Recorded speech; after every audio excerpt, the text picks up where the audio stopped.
5 éve indult Sátoraljaújhelyen a Piarista Rendházban egy uniós projekt keretében támogatással ez a lánymentorálási program, illetve ennek a mostaninak az elődje. Az volt a lényege ennek, hogy hátrányos helyzetű, halmozottan hátrányos helyzetű középiskolás lányokat mentoráljunk, annak érdekében, hogy ők minél eredményesebben elvégezzék azt az iskolát, amelyet elkezdtek, tehát vagy szakmához jussanak, vagy érettségihez, tehát ami az ő tervük, és hogy ezt az időt, ezt ne csak tanulással töltsék el, hanem hogy mindenfajta tanuláson kívüli egyéb nagyon fontos támogatást is megkapjanak. Ez egy mentorálási, kísérési program, amelyben ők személyes támogatást is kapnak, minden résztvevő lánynak van egy mentora, van benne tematikus csoportfoglalkozás, meg táborozási lehetőség is, pályaorientációs céllal, önismereti céllal, tehetségfeltárási és tehetséggondozási céllal, életpályatervezési céllal, 2 hetente csoportfoglalkozások, saját tematikával, személyes mentorálás, az heti rendszerességgel legalább 1 óra a mentor és a mentorált között. Ez egy nagyon belső, bizalmi tér, ahol nem csak a tanulásnak van helye, hanem annak is, hogy ő a mentorált úgy megjelenjen, ahogy éppen van, egy mélyülő, bizalmi, biztonságos térben, és ott el tudjon mondani mindent, ami őt meghatározza,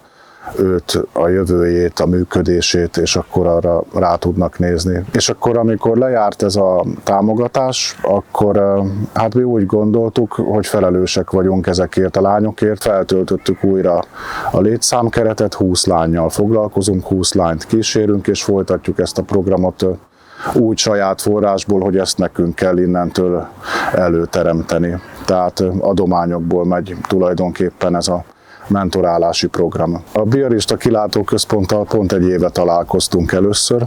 meghívtuk őket a balatoni táborunkba 1 évvel ezelőtt, azért, hogy ismerkedjenek össze ott a lányokkal, illetve hogy hozzanak egy napos önismereti programot, egy olyat, ami illeszkedik a nyári szünetbe, annak a hangulatába, annak a stílusába,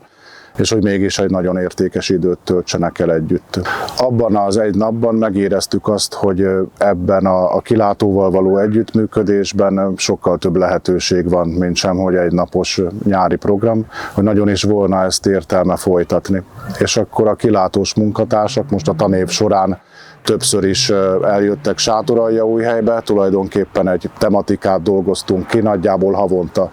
jöttek és tartottak egy csoportfoglalkozást a lányoknak, és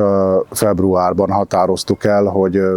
hogy ezt egy olyan tematikus nyári táborral koronázzuk meg ennek a tanévnek az együttműködését, amelyben 4 napot itt együtt tudunk tölteni. Mert hogy itt a Kilátóközpontban sokkal több mindent meg tudnak valósítani az ő saját eszközeikkel, mint mondjuk egy sátoraljaújhelyi kiszállásban, ami meg tud történni. Amikor én megkértem a kilátósokat, hogy egy 4 napos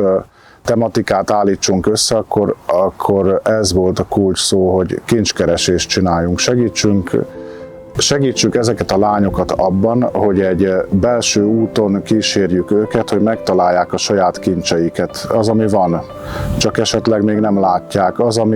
ami az övé, amire büszke lehet, aminek örülhet, amire építhet, ami miatt emelt fővel járhat ő is a világban, és tulajdonképpen amire így a ragyogását aztán fel tudja építeni. Hogy megtalálni a belső kincset, segíteni arról, hogy aztán beszélni róla, megosztani azt, gazdagítani,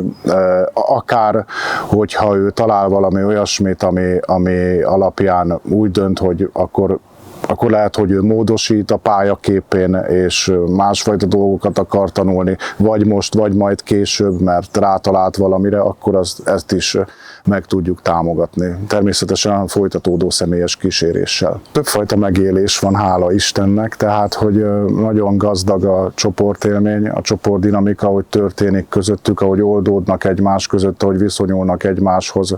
ahhoz a történéshez, ami itt napról napra adatik, akár itt, akár délután, akár a táborhelyen. Szóval, hogy van egy ilyen közösségfejlesztő ereje, nagyon támaszkodnak egymásra, mindenkinek van egy embere, mindenkinek van kihez szólni, egyre bőbeszédűbben beszélnek magukról, a belső történéseikről is, és akkor ez már egy személyes síkja annak, ami itt történik. Szóval hogy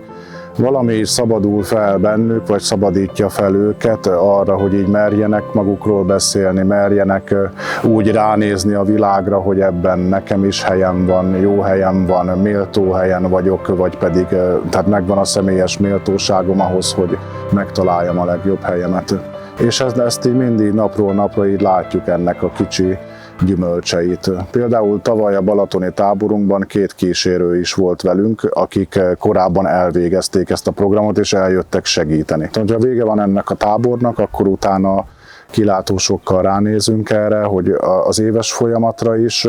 külön a táborra is, hogy ez hogyan történt, hogyan illeszkedett össze a kettő, a tanév és a tábor, és akkor abból ki fog rajzolódni egy olyan év, ami alapján ezt így a lehető legjobb módon tudjuk folytatni ezt az együttműködést.